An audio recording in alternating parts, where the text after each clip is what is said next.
Welcome back to our channel दोस्तों। I no इस बार बहुत ज़्यादा लेट हो गया, लेकिन थोड़ा सा मैं बिजी था। ठीक है, चलिए स्टार्ट करते हैं। आज से हम लोग इस चैनल पे फिर से हम लोग स्टार्ट करने वाले हैं रेलवे एग्जाम्स के लिए बेनिफिशियल। सिर्फ यहाँ पे मैंने साइंस का नहीं, यहाँ पे मैं इसको बदल दूंगा, साइंस एंड जीके जीएस सबके कुछ प्रैक्टिस सेट करेंगे जो कि बहुत ही ज़्यादा बेनिफिशियल होंगे आपके लिए। ठीक है, एक बार आप क्लास लीजिए, बाकी आपको आइडिया लग जाएगा उसके बाद। तो चलिए स्टार्ट करते हैं with our first question. And अब से मैं रेगुलर ही रहूंगा। ठीक है, ये बात पक्का है कि अब से मैं रेगुलर रहूंगा इस चैनल से। तो पहला क्वेश्चन है हम लोगों का, who was the founder of the प्रार्थना समाज।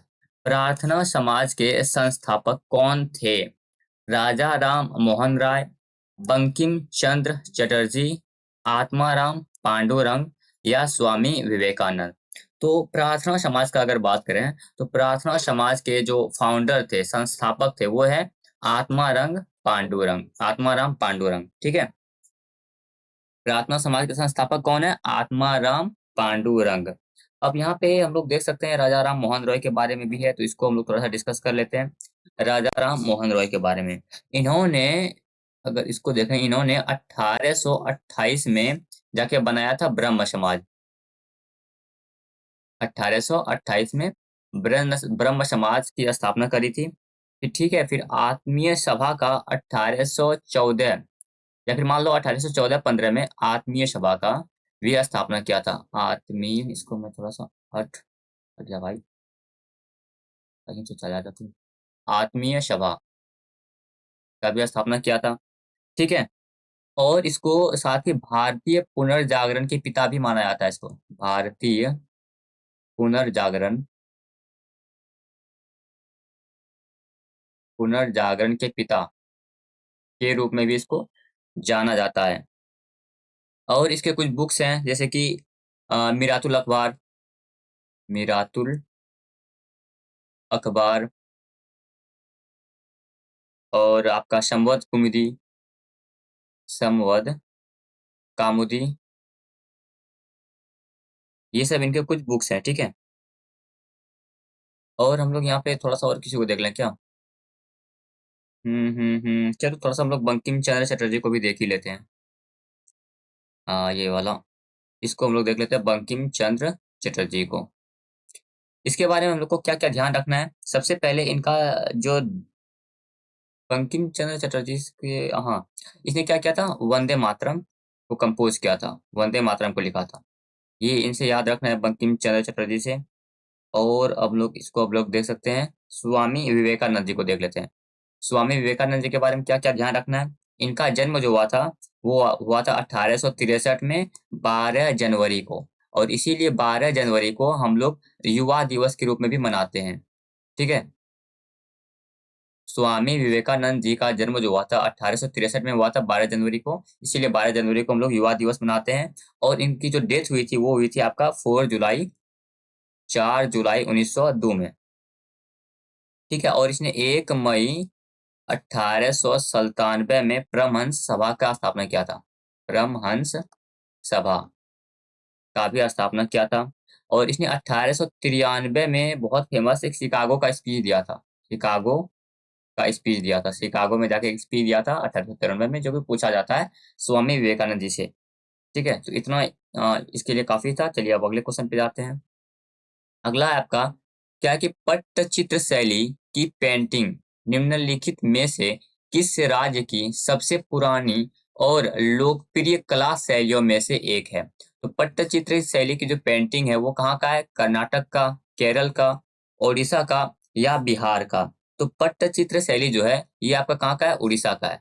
पट्टचित्र शैली कहाँ का है? उड़ीसा का है। बिहार का क्या है? बिहार का आपका मधुबनी है, मधुबनी। बिहार का मधुबनी हो गया। और चलिए मैं आपको कुछ कुछ फेमस लिखा देता हूँ। ठीक है, फेमस फेमस चित्र शैली जो लिखा देता हूँ। फर्स्ट आपका कहाँ का है? राजस्थान का, फर्स्ट हो गया राजस्थान का। और वर्ली, कहाँ का है ये सब जो आपके प्रीवियस ईयर में पूछे गए उन्हीं सबको लिखा रहा हूँ। वर्ली है आपका महाराष्ट्र का। उसके बाद थांग का इसको रहने देते हैं। कलामकारी लिख लेते हैं एक। कलामकारी जो कि आपका आंध्र प्रदेश का है। और तो हो गया। चलिए इतना ही इंपॉर्टेंट था। चलिए अब अगले क्वेश्चन पे चलते हैं। अगला क्वेश्चन है in which year was the environment protection act pass by the parliament of India. पर्यावरण संरक्षण अधिनियम भारत की संसद द्वारा किस वर्ष पारित किया गया था? तो पर्यावरण संरक्षण अधिनियम किस वर्ष पारित किया गया था? वो किया गया था आपका 1986 में, जो कि फर्स्ट ऑप्शन ही सही है। पर्यावरण संरक्षण अधिनियम जो 1986 में ही पारित किया गया था। और आपको यहाँ से ध्यान रखना है कि एक 1984 में हुआ था क्या, भोपाल गैस ट्रेजेडी। ध्यान था किसी को भोपाल सॉरी भोपाल गैस क्या होगा, ट्रेजेडी होता है ना, ट्रेजेडी ट्रेजेडी ट्रेजेडी ये होता है। भोपाल गैस ट्रेजेडी हुआ था। और इसमें कौन सा कंपनी था, वो यूनियन कार्बाइड करके नाम था कंपनी का, यूनियन कार्बाइड। इसमें गैस कौन सा था? तो गैस था मिथाइल आइसोनेट। कौन सा गैस था? मिथाइल आइसोनेट।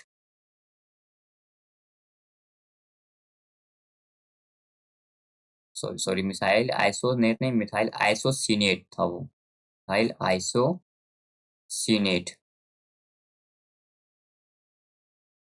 ठीक है, गैस का नाम था मिथाइल आइसोसिनेट। और आपको एक ध्यान रखना है कि 1973 में आया था आपका प्रोजेक्ट टाइगर, ये भी ध्यान रखना है। प्रोजेक्ट टाइगर जो है वो 1973 में आया था। चलिए अगला क्वेश्चन देखते हैं। Which of the following is the major site of digestion? देखो इसमें मैंने जीके एंड साइंस के दोनों क्वेश्चन मिक्स किए हैं, ठीक है।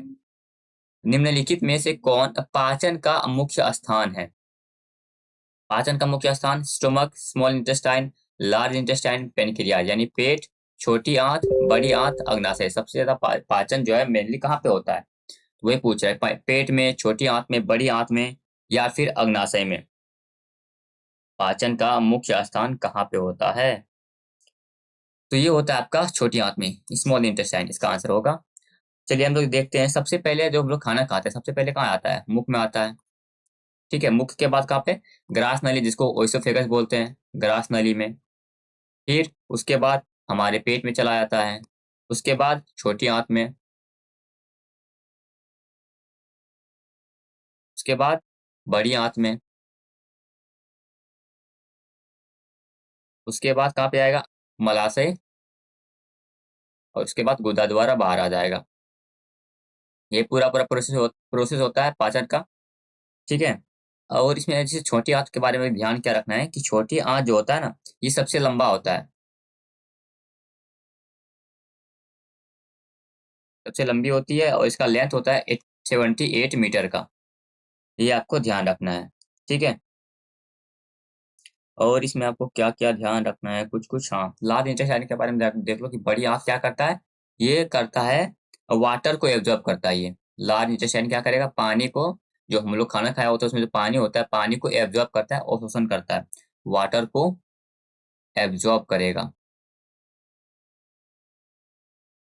और क्या, पित्त रस, जिसको कि बाइल जूस बोलते हैं इंग्लिश में। पित्त रस, पित्त रस का क्या काम होता है? ये फैट को तोड़ता है। वसा जो होता है ना, वसा को तोड़ने का काम करता है पित्त रस।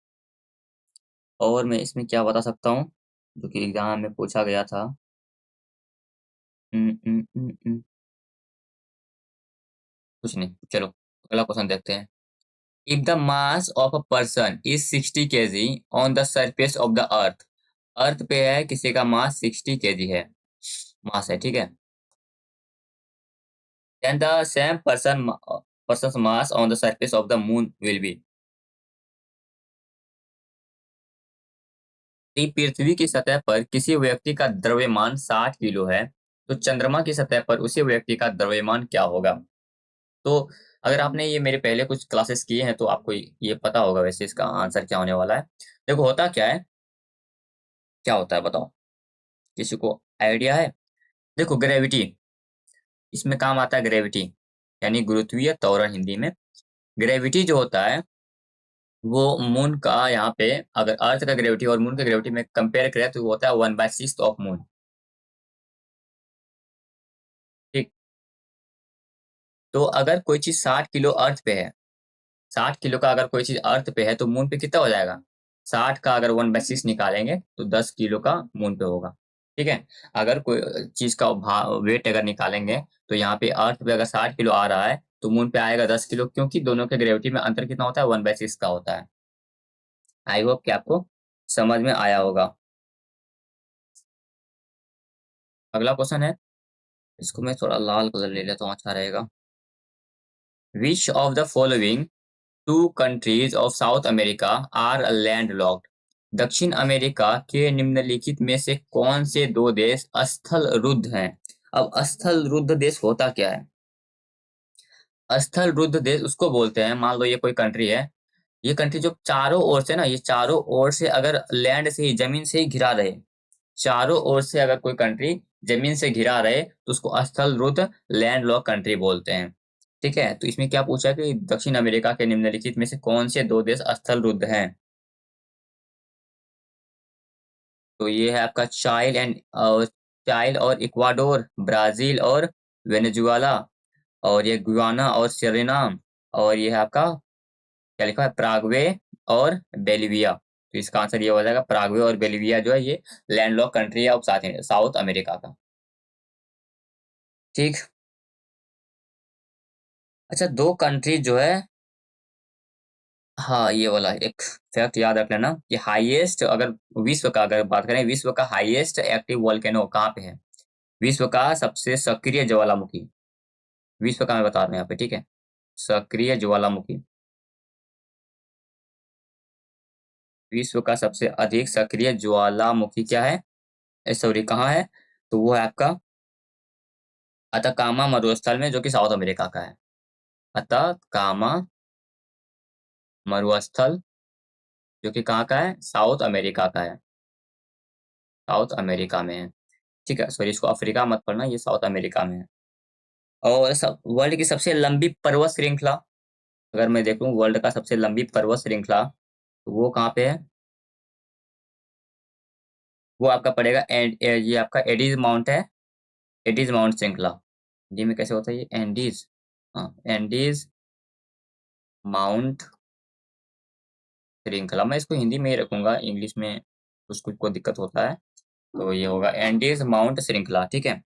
अच्छा, विश्व के फेफड़े के नाम से किसे जाना जाता है? विश्व का फेफड़ा, विश्व का फेफड़ा किसे बोला जाता है? ये बोला जाता है ब्राजील के सदाबहार वन को, ब्राजील के सदाबहार वन, ब्राजील के सदाबहार वन को विश्व का फेफड़ा के नाम से जाना जाता है। ठीक है। चलिए अगला क्वेश्चन देखते हैं। Which Indian state has the highest long has the longest mainland coastline? किस भारतीय राज्य की मुख्य भूमि तटरेखा सबसे लंबी है? मुख्य भूमि तटरेखा, देखो पूछ रहा है कि मुख्य भूमि तटरेखा मतलब क्या हुआ? जैसे यहाँ पे होता है ना, अगर साउथ इंडिया देखेंगे यहाँ पे तो इधर सी भी है, तो यही पूछ रहा है कि किसका जो है मतलब तटरेखा सबसे ज्यादा अधिक है। तो ऑब्वियस सी बात है, इधर समुद्र होगा उधर ही तटरेखा होगा, तो नॉर्थ इंडिया में तो होने से रहा। ठीक है। तो गुजरात, महाराष्ट्र, उड़ीसा या केरला? तो सबसे अधिक अगर तटरेखा अगर देखेंगे, मुख्य भूमि का सबसे लंबा तटरेखा है वो है गुजरात का। इसका है गुजरात का, और कितना है? 1214 किलोमीटर है तटरेखा, समझे ना? जैसे कि मान लो यहाँ पे सी है, ये सब पानी वानी है इधर, तो यहाँ पे अगर अपना गुजरात पड़ता है तो ये इस एरिया को ये बोलेंगे तटरेखा बोलेंगे, कोस्ट लाइन बोलेंगे। तो ये सबसे ज्यादा कितना पड़ता है? गुजरात का 1214 किलोमीटर है। और सबसे अगर कम पूछ ले, गोवा यहाँ पे है ऑप्शन में नहीं है, सबसे कम पूछ ले तो वो गोवा का है। और क्या, अगर हम लोग चलिए अब सीमा देख लेते हैं, सीमा और है इधर, चलिए सीमा देखते हैं इंडिया का, कितना है? 106 किलोमीटर है। और इसमें अगर हम लोग द्वीप को मिला दें, और अगर इसमें हम लोग द्वीप को जोड़ दें, इसको मतलब लैंड बाउंड्री और वाटर बाउंड्री दोनों को जोड़ दें, तो क्या हो जाएगा? 7516 किलोमीटर हो जाएगा। लैंड बाउंड्री सिर्फ 106 किलोमीटर है, और लैंड बाउंड्री और वाटर बाउंड्री दोनों को जोड़ेंगे, यानी इधर इधर जो हम लोग का द्वीप है ना, उन सबको भी अगर जोड़ देंगे तो 7516 किलोमीटर का एरिया बन जाता है। अच्छा, 9 राज्य है जो तटीय सीमा बनाते हैं, ठीक है? 9 स्टेट है, 9 राज्य है जो कि तटीय सीमा बनाते हैं। अब वो 9 राज्य कौन-कौन सा है? गुजरात, मैं शॉर्ट में ही लिख रहा हूँ। गुजरात हो गया, उसके बाद महाराष्ट्र हो गया, उसके बाद कर्नाटक, कर्नाटक हो गया, उसके बाद आपका गोवा हो गया, उसके बाद केरल हो गया, उसके बाद केरल हुआ ना? उसके बाद एक आपका तमिलनाडु पड़ जाता है, उसके बाद आपका आंध्र प्रदेश पड़ जाएगा। इसको अरुणाचल प्रदेश नहीं पढ़ना क्योंकि अरुणाचल प्रदेश तो ऊपर-ऊपर में होता है ना। ये आंध्र प्रदेश है, उसके बाद उड़ीसा आपका एंड फिर पश्चिम बंगाल। ये सब देखो, नोवा 1, 2, 3, 4, 5, 6, 7, 8, 9, हाँ। तो 9 राज्य जो है वो तटीय सीमा बनाता है। कौन-कौन सा? गुजरात, महाराष्ट्र, कर्नाटक, गोवा, केरल, तमिलनाडु, आंध्र प्रदेश, उसके बाद उड़ीसा और वेस्ट बंगाल, पश्चिम बंगाल। और यूटी भी अगर इसमें देखेंगे तो 4 यूटीज़ है, 4 केंद्र शासित प्रदेश जो कि आपका तटीय सीमा बनाते हैं। इसमें आपका लक्षद्वीप आएगा, लक्षद्वीप। उसके बाद आपका अंडमान एंड निकोबार, अंडमान एंड निकोबार। उसके बाद आ जाएगा आपका पांडुचेरी, पुदुचेरी और उसके बाद दमन-दीव, दमन, दीव और दादर नगर हवेली एंड दादर नगर हवेली, ये सब। ठीक है?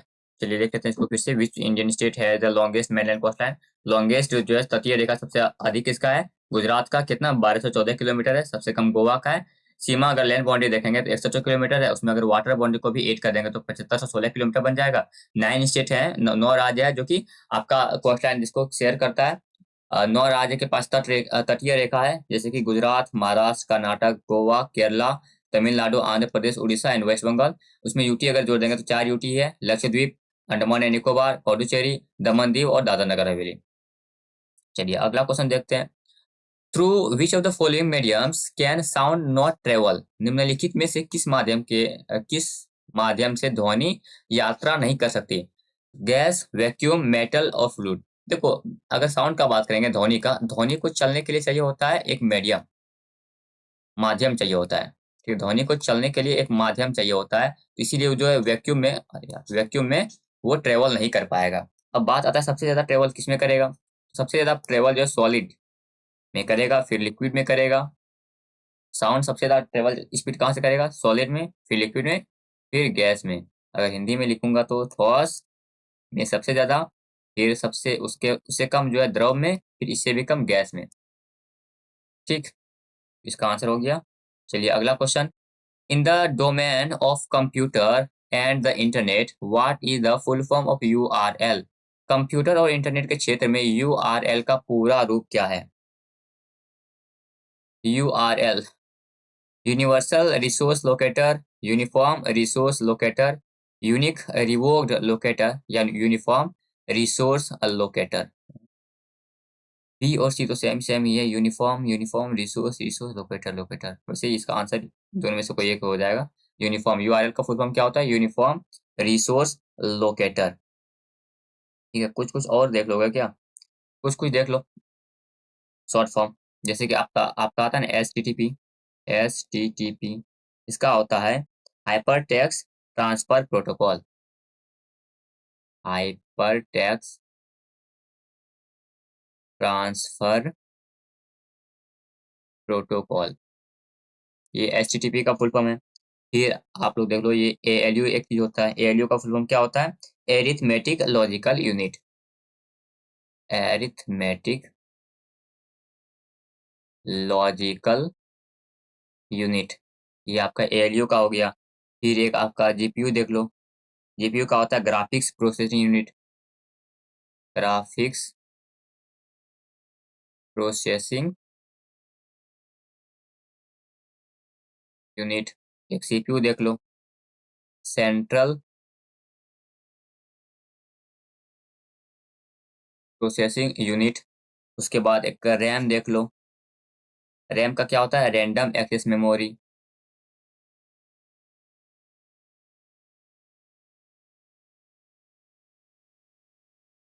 उसके बाद एक रोम देख लो, रोम का फुल फॉर्म क्या होता है? Read only memory. और एक सिम का देख लो। सिम सिम का क्या होता है? Subscriber identity module. Subscriber identity module. ठीक है, बस इतना ही, बाकी फिर कभी देख लेंगे। अगला देखते हैं, where is the central potato research institute of India located? Bharat का केंद्रीय आलू अनुसंधान संस्थान कहाँ स्थित है? आलू अनुसंधान संस्थान जो है आपका कहाँ पे? कानपुर, कटक, शिमला या कोयम्बटूर, कहाँ पे स्थित है? तो आलू अनुसंधान संस्थान जो है आपका शिमला में स्थित है। कहाँ पे? शिमला में। अब कुछ कुछ देख लेते हैं। कानपुर, कानपुर में आपका कौन सा अनुसंधान संस्थान स्थित है? तो वो है आपका दाल का अनुसंधान संस्थान, कानपुर में है। ठीक है, और कानपुर में ही आपका शुगर का भी है। शुगर का अनुसंधान संस्थान भी कानपुर में ही है। ठीक है, कोयम्बटूर में क्या है? कोयम्बटूर में आपका शुगर कैन का मिल जाएगा। शुगर कैन का अनुसंधान संस्थान जो है ये कोयम्बटूर में मिल जाएगा। और कटक में आपका क्या मिलेगा? चावल का। कटक में चावल का अनुसंधान संस्थान है। और एक चीज याद रखना, लखनऊ में ड्रग्स का है। लखनऊ में ड्रग्स का अनुसंधान संस्थान केंद्र है। और राजमुंदरी में तंबाकू का। राजमुंदरी, इसमें कौन सा अनुसंधान संस्थान है? तंबाकू का अनुसंधान संस्थान है राजमुंदरी में। चलिए अगला question, which of the following monument is not located in Delhi? निम्नलिखित में से कौन सा स्मारक दिल्ली में स्थित नहीं है? हुमायूं टॉम्ब, इंडिया गेट, बुलंद दरवाजा या अलाई दरवाजा? तो दिल्ली में क्या नहीं है? दिल्ली में कौन सा संस्थान नहीं है? हुमायूं टॉम्ब, इंडिया गेट, बुलंद दरवाजा और अलाई दरवाजा। तो यहाँ पे देखो, बुलंद दरवाजा तो कहाँ पे है? ये तो आपका आगरा में है ना, तो इसका आंसर यही हो गया। बाकी तीनों तो दिल्ली में है ही। और अलाई दरवाजा ध्यान रखना, ये बनाया था अलाउद्दीन खिलजी ने। अलाउद्दीन खिलजी। अलाई दरवाजा किसने बनाया था? अलाउद्दीन खिलजी ने बनवाया था। और हुमायूं टॉम्ब जो है ये बनवाया था आपका किसने? हाजी बेगम ने। ठीक है, चलिए बढ़ते हैं अगले क्वेश्चन की ओर। अगर आपको सेशन पसंद आ रहा है तो मेक श्योर कि आप इस वीडियो को, इस लेक्चर को लाइक कर दो। चैनल पर नए हो तो सब्सक्राइब कर देना एंड अपने दोस्तों के साथ भी शेयर कर देना। अगला है, विच of the following countries is not a permanent member of the United nation security council? निम्नलिखित में से कौन सा देश संयुक्त राष्ट्र सुरक्षा परिषद का अस्थायी सदस्य नहीं है? तो अगर हम लोग यूनाइटेड नेशंस सिक्योरिटी काउंसिल को देखें तो इसमें कुल 15 देश हैं। कितने देश शामिल है इसमें? 15 देश शामिल है, जिसमें कि 5 जो है अस्थायी है, यानी कि इसको नहीं हटाया जा सकता। और 10 अस्थायी है। और जो अस्थायी होते हैं ना, इनको 2 साल का कार्यकाल होता है इसका, मतलब 2 साल के बाद ये लोग बदल जाते हैं। अब ये 5 अस्थायी है, इनमें 5, ये 5 कौन कौन से हैं? फ्रांस है आपका, ठीक। और आपका क्या आएगा? रशिया, जिसको रूस बोलते हैं हिंदी में, पता नहीं मैं रशिया क्यों लिखा। फिर अमेरिका, एंड अमेरिका हो गया, फिर चीन, और and the last one is England. ये 5 देश जो है वो अस्थायी है, बाकी 10 अस्थायी, तो उसको याद करने का हम लोग लोड नहीं लेंगे। अगला क्वेश्चन है, which part of the computer is called its brain? Computer के किस हिस्से को उसका मस्तिष्क कहा जाता है? तो ये तो बच्चों को पता है, इसका आंसर सीपीयू होगा। सीपीयू को ही ब्रेन ऑफ द कंप्यूटर बोलते हैं, मस्तिष्क कहा जाता है। Who is the author of Raj Tarangini? Raj Tarangini के लेखक कौन है? तो राज तरंगनी का लेखक कौन है? कालिदास, शूद्रक, कल्हन या अष्टध्यायी? तो राज तरंगिणी के लेखक कौन है? कल्हन को जो है जानते हैं राज तरंगिणी के लेखक के रूप में। अब देखो कालिदास, कालिदास का कुछ कुछ बुक देख लेते हैं। सबसे पहले तो कुमार संभवम, कुमार संभवम, हो सकता है स्पेलिंग गलत हो तो थोड़ा सा ध्यान देना, पूरा वो होगा शायद। कुमार संभवम, मलाविका अग्निमित्रम, मलाविका अग्निमित्रम, ये हो गया कुमार संभवम, मलाविका अग्निमित्रम। और एक है आपका अभिज्ञान शकुंतलम, अभिज्ञान शकुंतलम। और एक लास्ट देख लो, मेघदूतम।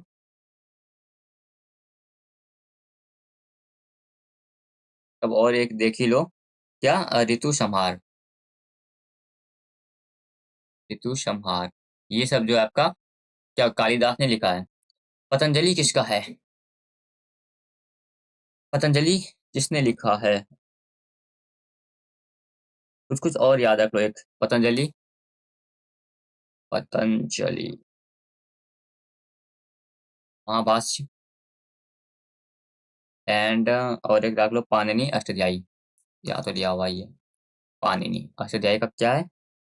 हिंदी में पन्नी होता है, पाणिनि होता है, पन्नी, ये लिख देता हूँ। इंग्लिश में ये होता है पाणिनि, हिंदी का पता नहीं। ठीक है, तो इसका आंसर हो जाएगा राज तरंगिणी का ऑथर कौन है? कलन। अगला देखते हैं, which of the following is in the list of Mahatma central public sector enterprises. निम्नलिखित में से कौन सा महारत्न केंद्रीय सार्वजनिक क्षेत्र उद्यमों की सूची में शामिल है?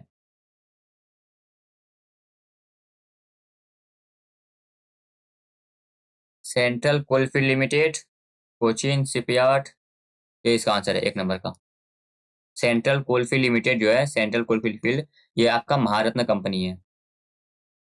What is Ubuntu? उबंटू क्या है? उबंटू एक ऑपरेटिंग सिस्टम है। ठीक है, जैसे आपका माइक्रोसॉफ्ट हो गया, ये विंडो हो गया, आपका ऑपरेटिंग सिस्टम होता है, उसी तरह उबंटू भी एक ऑपरेटिंग सिस्टम है। विच of the following disease is caused by virus? Virus से कौन कौन सा डिजीज होता है? वायरस से कौन कौन सा डिजीज होता है? चलो लिखो फटाफट, लिखता हूँ। ठीक, डेंगू, उसके बाद खसरा, उसके बाद इन्फ्लुएंजा, इन्फ्लू इन्फ्लुएंजा, उसके बाद आपका स्वाइन फ्लू, हेपेटाइटिस, हाँ, रेबीज, और उसके बाद एड्स, बर्ड फ्लू, के बाद आपका क्या आता है? एक्सप्लेटिस, हाँ ये नाम है एक्सप्लेटिस। स्पेलिंग थोड़ा इधर उधर हो सकता है, तो एक्सप्लेटिस। और स्मॉल पॉक्स के बाद मम्स, और एक रह गया आपका पोलियो। ये सब आपका जो है डिजीज वायरस से होता है। ठीक है, इनमें में कौन सा बीमारी वायरस के कारण होती है? Typhoid, plague, cholera, chicken pox. इसका आंसर हो जाएगा चिकन पॉक्स। एक सेकेंड, एक सेकेंड, एक सेकेंड, एक सेकेंड, चिकन पॉक्स नहीं। इसको याद करने का एक ट्रिक होता है क्या? इसको याद करने का ट्रिक ये है, डॉक्टर मिश्रा बेस्ट है मध्य प्रदेश में, एमपी में। मैं यहाँ पे लिख देता हूँ एक बार। देखो, तो यहाँ से पी हो गया, यहाँ से एम, यहाँ से एमपी। ठीक है, डॉक्टर मिश्रा जो है बेस्ट है एमपी में, तो एम, ये हो गया एमपी। अब यहाँ पे देखो, बेस्ट से यहाँ से एस लेंगे, टी नहीं है, एस ई, उसके बाद बी ई एस हो गया ना, ये बी, बेस्ट हो गया। उसके बाद मिश्रा में ये ए, ये आर, ये एच, ये एस, ये आई, ये एम। इसको खसरा को इंग्लिश में मम्स बोलते हैं, इसीलिए वो है मम्स। और ये से डी से डेंगू। ठीक है, तो ये हो गया डी for देखो, डॉक्टर मिश्रा जो है, डॉक्टर डी से डॉक्टर हो गया, यहाँ से मिश्रा, उसके बाद यहाँ से हो गया बेस्ट इन एमपी। ठीक है, चलिए अगला क्वेश्चन देखते हैं। अगला है, विच of the following countries is not member of BIMSTEC? BIMSTEC का मेंबर कौन सा नहीं है? बिम्स्टेक का मेंबर इसमें से कौन सा नहीं है? पहले बिम्स्टेक का फुल फॉर्म देख लेते हैं। वो क्या होता है? Bay of Bengal, bay of Bengal initiative और मल्टी सेक्टरल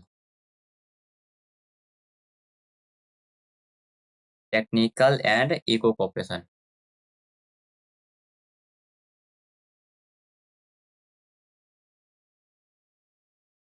इको कोऑपरेशन, ये होता है आपका बिम्स्टेक का फुल फॉर्म। इसका इसको बनाया गया था कब? 1979 में बनाया गया था। इसके सचिवालय यानी इसका हेडक्वार्टर कहाँ पे है? ये आपका ढाका बांग्लादेश में है। इसमें कौन कौन से मेंबर है? इसके मेंबर कौन कौन सा है? तो बांग्लादेश, उसके बाद इंडिया, उसके बाद म्यांमार, उसके बाद श्रीलंका और थाईलैंड, नेपाल, भूटान, ये इसके मेंबर हैं। तो निम्नलिखित में कौन सा बिम्स्टेक का सदस्य नहीं है? तो भूटान, नेपाल, इंडिया, मालदीव। मालदीव जो है इसका सदस्य नहीं है। ठीक, चलिए अगला क्वेश्चन है, विच of the following is called national income? निम्नलिखित में से किसे राष्ट्रीय आय कहा जाता है? तो राष्ट्रीय आय किसे कहा जाता है? ये आपका जो है एनएनपी एट फैक्टर को जो है ना, नेट नेशनल इनकम, सॉरी इसको क्या बोलते हैं? एनएनपी, एनएनपी एट फैक्टर को जो है इसको नेशनल इनकम कहा जाता है। In which year was the second battle of Panipat fought between Akbar and Hemu? Akbar और हेमू के बीच में जो ये लड़ा गया था पानीपत का दूसरा युद्ध, ये हुआ था 1556 में यहाँ पे। ठीक, 1576 में क्या हुआ था? हल्दी घाटी का युद्ध हुआ था। हल्दी घाटी का युद्ध हुआ था 1576 में, महाराणा प्रताप और अकबर में। 1526 में फर्स्ट बैटल ऑफ पानीपत हुआ था। पानीपत का पहला युद्ध हुआ था 1526 में। पानीपत का पहला युद्ध हुआ था बाबर और इब्राहिम लोदी के बीच में।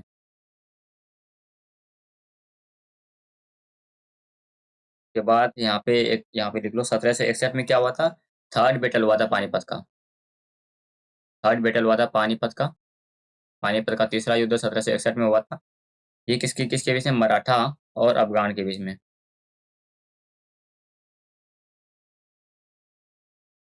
अफगान में कौन था? ये अहमद शाह अब्दाली।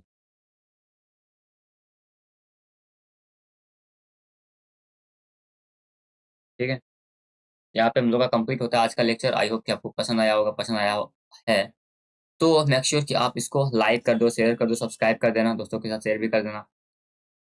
और क्या, बस इतना ही, मिलते हैं कल।